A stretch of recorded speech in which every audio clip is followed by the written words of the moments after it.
हाँ, तो हम आज पढ़ने चलेंगे बिहार डीएलएड का जो बुक होता है ना प्रैक्टिस सेट, उसका क्वेश्चन लगाएंगे। मैथ का 25 ऐसे कर करके 25-25 में बांटेंगे और उसका पूरा सॉल्यूशन के साथ हम करेंगे। आप अगर चाहते हैं तो ये वाला बुक खरीद सकते हैं, ठीक ना। और इसी से हम पढ़ेंगे और इसका हम सॉल्यूशन करेंगे, ठीक है। तो चलिए स्टार्ट करते हैं। प्रैक्टिस नंबर इसका है पहला। स्टार्ट करते हैं डीएलएड का, बिहार डीएलएड का पहला नंबर है प्रैक्टिस का। प्रीवियस ईयर क्वेश्चन करेंगे, ये बहुत इंपॉर्टेंट होता है और आज स्टार्ट करेंगे। तो चलिए शुरू करते हैं। तो इसका पहला क्वेश्चन है, सबसे पहला क्वेश्चन बहुत ही आसान है। कहता है कि 5.233 क्या है? एक क्या है? एक क्या है? एक क्या है? ये क्या है? ऑप्शन में कहता है कि परिमेय संख्या है, पहला कहता है परिमेय संख्या है, या दूसरा अपरिमेय है, अपरिमेय है, या तीसरा प्राकृतिक है। क्या है? प्राकृतिक है। और चौथा सम संख्या है। आप बता सकते हैं ये क्या है? तो आप बता सकते हैं क्या है? बताइए ये क्या है? ये तो देखने मात्र से ही पता चल रहा है कि ये क्या है। आप सब तो आराम से बता सकते हैं कि ये क्या है। चलिए बताइए फटाक से, ये क्या है? ये एक परिमेय संख्या है। ये एक परिमेय संख्या है। सर ये कैसे हो गया परिमेय? ये तो रिपीट हो रहा है। हाँ, वो तो रिपीट हो रहा है, बट ऐसे रिपीट हो रहा है। देखिए 5.23 ऐसे ये 3 पे पावर रेकरिंग है, ठीक ना। ये 3 पे पावर रेकरिंग है। जब ऐसा हो जाए ना तो क्या करते हैं, जब ऐसा हो जाए तो क्या करते हैं, 523 लिख देते हैं और फिर ये आगे वाला इसका घटा देते हैं। आगे वाला क्या करते हैं? घटा देते हैं और बटे में दशमलव की जितने अंक हैं बाद है 2 और फिर इधर 1 माइनस, ठीक ना, 10। इधर दशमलव के 2 अंक थे इसलिए दशमलव के 2 अंक के बाद बटे में 100, और इधर दशमलव के 1 अंक है इसलिए बटे में 1। इसको घटाएंगे, 5 3 में से 2 गया 1, 12 में से गया तो 7 और ये 4, बटे में 90, बटे में 90, बटे में 90। इसको हम काट सकते हैं, 30 तिया 90 और ये 15 तिया 45 और 15 तिया 45, 15 तिया 45 और 7 21, 153/30। तो हमें सिखाया गया है कि जिसे हम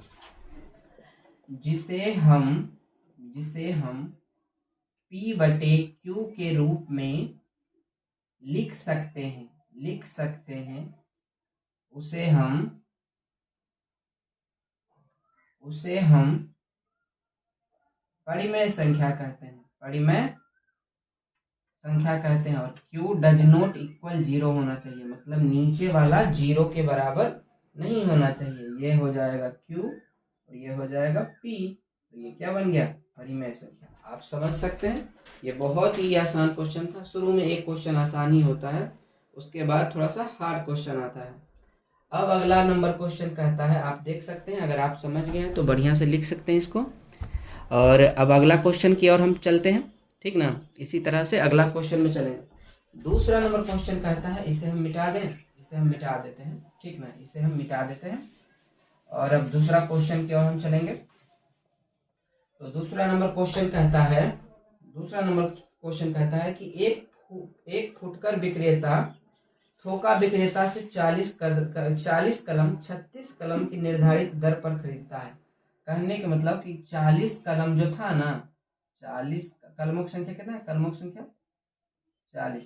कहता है कि एक फुटकर विक्रेता थोका विक्रेता से, जो थोका है ना वो 40 कलम 36 कलम की, यानी 40 कलम के दाम पर 40 कलम 36 कलम, हाँ 36 कलम के दाम पर कहता है कि 36 कलम, जितना में 36 कलम होना चाहिए उतना में वो क्या कितना खरीद लेता है? 36 कलम के दाम में वो कितना खरीद लेता है? वो 40 कलम खरीद लेता है। 40 कलम खरीद लेता है, ठीक है। क्या करता है कि 36 कलम के दाम में 40 कलम खरीद लेता है, ठीक है। कहता है यदि फूट कर विक्रेता उन कलमों पर 1% की बट्टे पर बेचता है, ठीक ना। जो बेचने वाला है वो क्या करता है कि छूट देता है। बट्टा मतलब क्या होता है? छूट, यानी 1% की छूट पर वो क्या करता है? बेचता है कलम को। तो उसे प्रतिशत लाभ कितना हुआ? तो उसे प्रतिशत लाभ, यानी उसे लाभ प्रतिशत कितना हुआ, लाभ प्रतिशत कितना हुआ, ये बताने के लिए कहता है कि 36 कलम के दाम में तुम 40 कलम खरीद लेते हो, ठीक ना। और उसके बाद तुम बेचते हो तो 1% के हिसाब से कितने, मतलब 1% तुम उसको छूट भी देते हो। तो बताइए क्या होता है, अब बता सकते हैं। तो कहता है कि खरीदी गई लाभ हमको निकालना है। तो लाभ प्रतिशत निकालने का फॉर्मूला होता है कि विक्रय मूल्य माइनस क्रय मूल्य बटे में लाभ बटे में क्रय मूल्य गुने में 100। ये फॉर्मूला होता है, ठीक ना। यानी इसका मतलब ऐसे एक और फॉर्मूला, इसका कहने मतलब है कि लाभ बटे क्रय मूल्य गुने में 100। ये फॉर्मूला का मतलब ही यही हुआ, क्योंकि विक्रय मूल्य माइनस क्रय मूल्य तो वही तो लाभ निकलेगा। ये क्वेश्चन का कहने का मतलब यही है। तो हम स्टार्ट करते हैं। देखिए लाभ कितना हो गया कि 36 रुपया में आप खरीदे हो और 40 रुपया में आप खरीदे हो और 36 रुपया में बेच दिए हो, तो कितना, सॉरी 36 रुपया में आप खरीदे हो और 40 रुपया में बेच दिए हो, तो लाभ कितना हो गया? लाभ हो गया 40 माइनस 36 बटे में, ऐसे नहीं करते हैं, आराम से घटा देते हैं। 40 में से 36 चला गया तो कितना बचा? 10 में से 4 गया तो 10 में से 4 गया तो 10 में से हो गया 4 और ये कट्टम पुट्टी यानी 4 बटे क्रय मूल्य कितना है? 36 है। क्रय मूल्य कितना है? 36 है। अब गुने में 100, इसको काटेंगे 9 चौका 36, इसका मतलब 100 बटे 9%, 100 बटे 9%, ठीक ना। ये इसका लाभ प्रतिशत हुआ। उसके बाद कहता है कि ये तो लाभ है, उसके बाद कहता है जब छूट देता है तब कितना लाभ होता है। कहता है कि छूट देने के बाद, अब कहता है कि 1% छूट देने के बाद लाभ, समझ रहे हैं ना बात को। 1% छूट देने के बाद लाभ, तो इसका क्या होता है? इसका होगा लाभ, इसका फॉर्मूला लिख देते हैं। इसका होगा लाभ प्रतिशत माइनस 1, लाभ प्रतिशत माइनस 1 माइनस ऐसे डायरेक्ट लिख देते हैं। 100 बटे 9 माइनस 1 बटे 100 बटे 9 गुने 1 बटे 100। ये हुआ कि लाभ माइनस 1 माइनस लाभ गुने 1 बटे 100। ये फॉर्मूला होता है, ठीक ना। इसका हम निकालेंगे तो क्या हो जाएगा, आप देख सकते हैं। ये 100 से 100 खत्म हो जाएगा, ठीक है। ये बच गया 100 बटे 9 माइनस 1 बटे 9 माइनस 1, ये 9 ऐसा हो गया ना। अब इसका एलसीएम निकालेंगे, 9 हो जाएगा, समझ रहे हैं ना। इसका एलसीएम 9 हो जाएगा और ये हो जाएगा 100 माइनस 1 माइनस, ये दोनों को पहले कर देते हैं, उसके बाद इसका कर देंगे। तो 100 माइनस 1 ऐसे करके फिर माइनस 1 ये अलग हो जाएगा, तो ये हो जाएगा 99 बटे 9 माइनस 1, कट जाएगा तो हो जाएगा 11। अब 11 में से 1 चला गया तो बच गया कितना? 10, यानी ये 10% होगा। ये कितना होगा? 10%। जो नहीं समझे हैं तो आप बोल सकते हैं कमेंट में, हम इसको बताएंगे। ये थोड़ा सा नहीं यहाँ पे दिख रहा होगा आपको, देखते हैं, हम बताते हैं कि कहाँ से कैसे हुआ। ये आप आराम से देख सकते हैं। यहाँ पे ना ये अलग अलग हो गया, जैसे देखिए इसको हम अच्छा से बताते हैं, यहाँ पे साफ से बताते हैं। ऊपर में देखिए, ऊपर में ये ऐसे हो गया ना, 100 माइनस 1 बटे में माइनस 100 बटे 9 गुने 1 बटे 100, ये 100 से 100 खत्म हो गया। ये बच गया 100 बटे 9 माइनस 1 बटे 9 फिर माइनस 1। तो ये अलग करेंगे, ये इतना जो पोर्शन है ना, इसका एक साइड करेंगे, उसके बाद फिर इससे घटा देंगे, ठीक ना, तब आंसर आएगा। ये 9 हो गया, ये 100 माइनस 1 माइनस 1, 99 बटे 9 माइनस 1, ठीक ना। ये कट जाएगा तो हो जाएगा 100, ये हो जाएगा 100 माइनस 1 बराबर 99, सॉरी 11 माइनस 1 बराबर 10%। समझ सकते हैं, यही आंसर हो गया हमारा, ठीक है। अब अगला क्वेश्चन कहता है, ठीक है, समझ सकते हैं, लिख लीजिए फटाक से। अब हम अगला क्वेश्चन की तरफ चलते हैं, ठीक है। अगला क्वेश्चन कहता है, अगला क्वेश्चन हमारा कहता है, अगला क्वेश्चन कहता है हमारा कि किसी आवृत्ति वितरण का बहुलक निम्नलिखित सहायता ग्राफ में से निकाला जा सकता है। बहुलक कैसे निकाला जा सकता है? तो ये इसका आसान क्वेश्चन है। इसका होता है आयत चिन्ह के अनुसार, आयत चित्र के अनुसार। ये इसका आंसर हो गया तीसरा का, आयत चित्र के अनुसार ये इसका आंसर हो गया। इसमें ऑब्जेक्टिव टाइप का था ये। अब क्वेश्चन कहता है कि चौथा नंबर क्वेश्चन कहता है कि रैखिक समीकरण y बराबर x, y बराबर x, y बराबर x द्वारा कौन बिंदु निरूपित करते हैं? द्वारा कौन बिंदु निरूपित होता है? ठीक है, तो ए नंबर है 0 1, दूसरा है 1 0, तीसरा है 1 1 और चौथा है a माइनस ए। ठीक ना, कहता है कि y बराबर x होना चाहिए, यानी कहने का मतलब कि एक अगर ये होता है तो ये भी 1 होना चाहिए, ऐसे करके। ये 2 हो तो ये भी 2 होना चाहिए, ये 3 हो तो ये भी 3 होना चाहिए, ऐसे होना चाहिए ना। अभी तो x और y बराबर हो गए, 4 हो तो 4 हो गए, ऐसा नहीं पढ़े हैं x1 y1, ऐसे ग्राफ वाला, इधर x डैश, इधर y डैश, ऐसे करके 1। तो जैसे जिधर x इधर बड़ा है तो ये जैसे 1 है तो इधर 1, तभी तो होगा बराबर। ये 2 तो ये 2, समझ रहे हैं ना बात को? तो इसका कौन सा हो जाएगा? इसका हो जाएगा a बराबर a। ये नहीं होगा, ये नहीं होगा, ये नहीं होगा, ये हो जाएगा। इसका आंसर होगा a a। ठीक है, अब चौथा नंबर क्वेश्चन में हम देखते हैं। चौथा नंबर क्वेश्चन बहुत ही इंपॉर्टेंट है। चौथा नंबर क्वेश्चन को हम चले हैं ये चौथा नंबर क्वेश्चन की तरफ। तो चौथा नंबर क्वेश्चन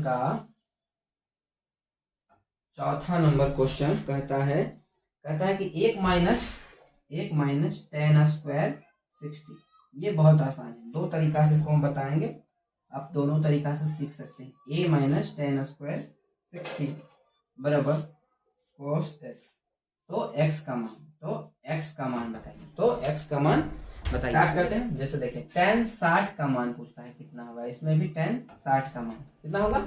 मान रख के देखिए 1 माइनस tan 60 का मान क्या होता है? tan 60 का मान होता है √3, तो स्क्वायर है तो स्क्वायर, फिर 1 प्लस tan 60 का मान √3, फिर उसका स्क्वायर, समझ रहे हैं ना, बराबर cos x। यहाँ तक कोई दिक्कत नहीं ना? तो देखिए स्क्वायर का जो हटाते तो स्क्वायर से रूट खत्म हो जाएगा, स्क्वायर से रूट खत्म हो जाएगा, स्क्वायर से रूट खत्म हो जाएगा। यहाँ पे बचा 1 माइनस 3, 1 प्लस 3 बराबर cos x। यहाँ तक समझ गए आप? देखिए 3 में से 1 चला गया, कितना बचा बाबू? 2। 3 में से 1 चला, 1 जोड़ दिए 4 बराबर cos x। इसको काटेंगे तो 1/2, यानी cos x बराबर हो जाएगा, जब इधर ये उठ के जाएगा तो ये -1/2। ठीक है, ये क्या हो जाएगा? -1/2। सॉरी, मैं इधर नहीं जाएगा जी। इनमें से ये 3 में से 1 न गया तो यहाँ माइनस में होगा, इसलिए माइनस इधर जाएगा तो ये ऐसे ये हो जाएगा cos x बराबर -1/2। तो हम जानते हैं कि साइन देखिए cos 60 का मान होता है 1/2। cos 60 का मान क्या होता है? 1/2, मगर क्या है? -1/2। क्या क्वेश्चन कहता है कि -1/2।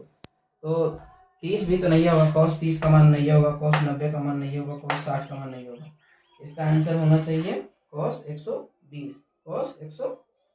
समझ रहे हैं ना बात को? यानी ये मान हो जाएगा cos 120 डिग्री। समझ रहे हैं ना? इसका आंसर ये होगा, आप बढ़िया से देख सकते हैं, cos 120 डिग्री होगा। cos यहाँ पे लिख देते हैं cos 120 डिग्री, ये माइनस वाला यही होगा। ठीक ना, cos 120 डिग्री। ठीक है, अब अगला क्वेश्चन की हम तरफ चलते हैं। अगला क्वेश्चन कहता है, इसको लिख लीजिए फटाक से। अगला क्वेश्चन कहता है हमारा, देखिए प्रैक्टिस नहीं करिएगा तो नहीं होगा, प्रैक्टिस करिएगा तभी होगा। प्रैक्टिस हम करवा रहे हैं, मात्र 25 क्वेश्चन, कुछ नहीं, चुपचाप देखते रहिए। जरूरी नहीं है लाइक शेयर ये सब कुछ नहीं करना है, कोई दिक्कत नहीं है, वो सब कुछ नहीं, चुपचाप सिर्फ इसको देखना है और पढ़ना है। लाइक और शेयर के कोई मतलब नहीं हमको है, बस आपका सरकारी कॉलेज मिल जाए मजा आ जाएगा आपको। सॉरी कितना नंबर था, 5 नंबर था ना जी, 5 नंबर, सॉरी तो भूल जाते हैं। कहता है यूक्लिड के ग्रंथ द एलिमेंट में कुल कितने साक्ष्य हैं? कितने साक्ष्य हैं यूक्लिड के ग्रंथ में, कितने साक्ष्य हैं? कहता है यूक्लिड के, ये ऑब्जेक्टिव है तो ये सब ऑब्जेक्टिव वाला ऑब्जेक्टिव में ही बता देते हैं। यूक्लिड दिख रहा होगा ना आपको, यूक्लिड के ग्रंथ द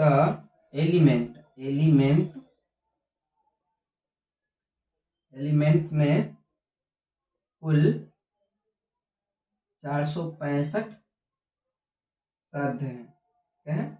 465 साध्य हैं। क्या है? 465 साध्य हैं। ठीक है। अब अगला क्वेश्चन कहता है, अगला 26 यानी 26 का यानी छठा नंबर, ये तो कहता है कि कहता है x और 0 किस अक्ष पर निर्देशित करेंगे? x और 0 किस अक्ष पर निर्देशित करेंगे? किस अक्ष पर निर्देशित करेंगे? बता सकते हैं। निर्देशित करेंगे,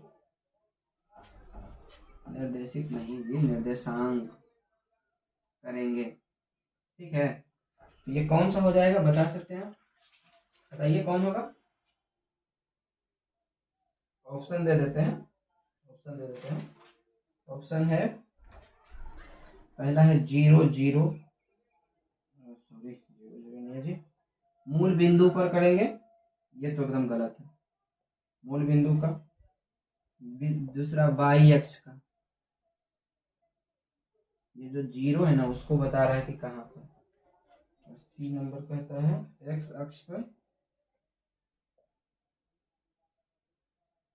चौथा कहता है x और x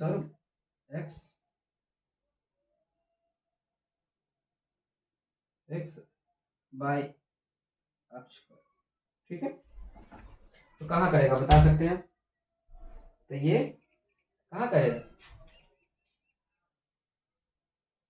देखिए कहता है कि y बराबर क्या है? 0 है, तो ये क्या हो जाएगा?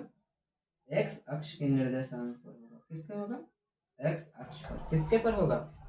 x अक्ष पे होगा। ठीक है, अब हम इसके बाद अगले क्वेश्चन की तरफ चलेंगे। ठीक है ना, अगला क्वेश्चन की तरफ हम चलते हैं। देखिए हम इसलिए हट जाते हैं कि आपको दिखे और अच्छा से आप लिख लो। ठीक ना, क्योंकि छोटा सा इतना ही एरिया हमारे कैमरे के फ्रेम में आता है। ठीक ना, बाकी इधर उधर लिखते हैं तो आपको देखते हैं, नीचे लिखते हैं तो नहीं लिखता है, इसलिए हम हट जाते हैं कि आपको दिखे बढ़िया से। ठीक ना, अगला क्वेश्चन की तरफ चलते हैं हम। अगला क्वेश्चन कहता है छठा नंबर कहता है, छठा हो गया ये, सतमा कहता है कि px square minus qx plus r बराबर 0। ठीक ना, कहता है मूलों का योगफल तथा मूलों का गुणनफल समान होने के लिए क्या शर्त है? इसमें मूलों का योगफल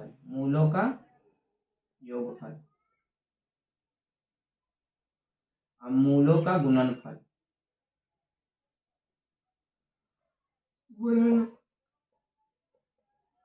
दोनों क्या होने चाहिए? दोनों समान।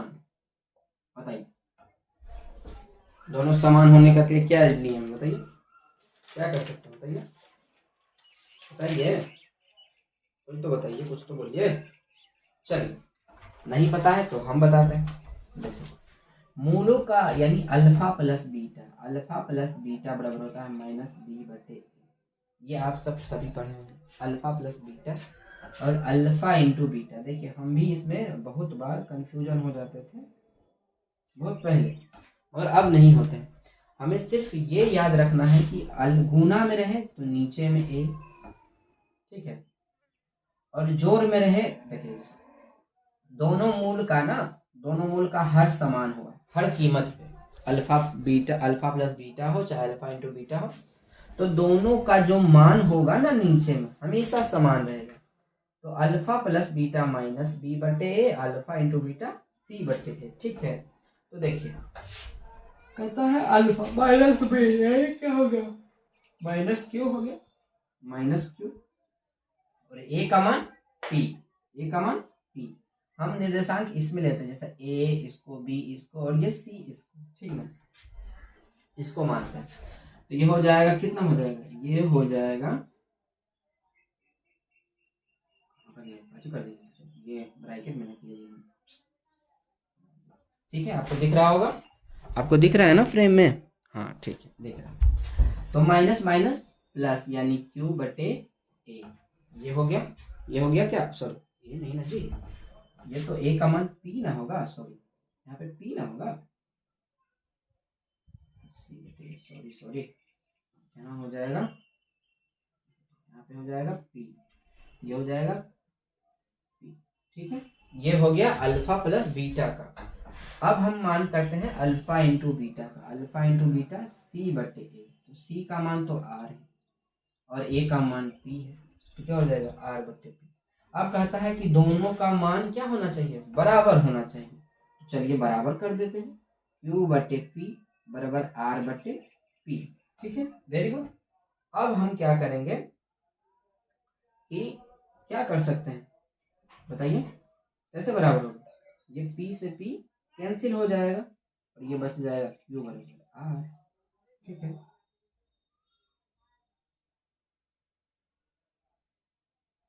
ये हो जाएगा r माइनस क्यू, ये q इधर चला जाएगा तो ये माइनस हो जाएगा बराबर 0, ये आंसर हो जाएगा हमारा। आपको दिख रहा होगा, दिख रहा है ना, ये हो जाएगा ऐसे जाके q बराबर r, ये हो जाएगा r माइनस क्यू बराबर में 0, सिंपल सी बात है। समझ रहे हैं ना बात को, नहीं समझ रहे हैं। अब अगला क्वेश्चन की तरफ, अगला क्वेश्चन की तरफ हम चलते हैं। अगला क्वेश्चन कहता है, देख सकते हैं 8 नंबर, चलिए अगला क्वेश्चन हम चलते हैं।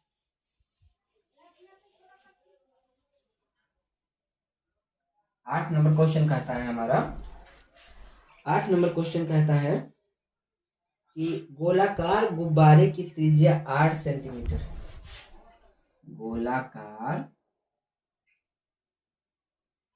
गुब्बारे की त्रिज्या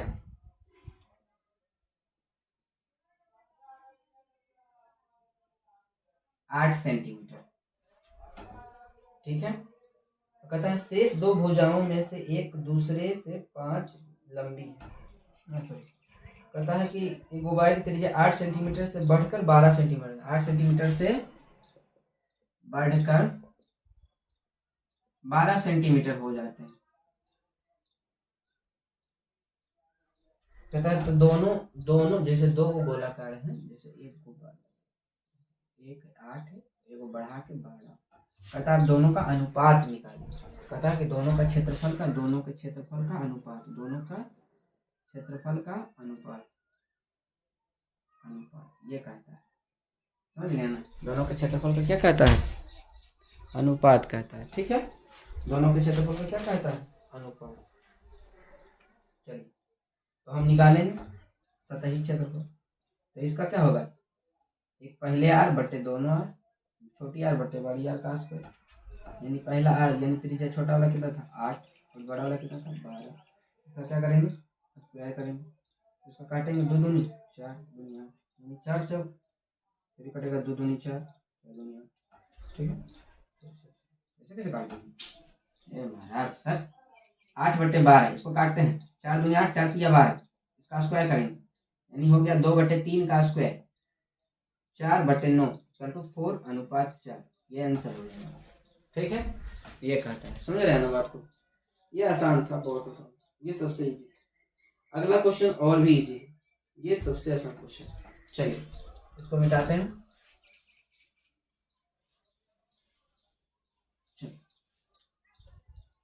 अगला नंबर क्वेश्चन कहता है 29,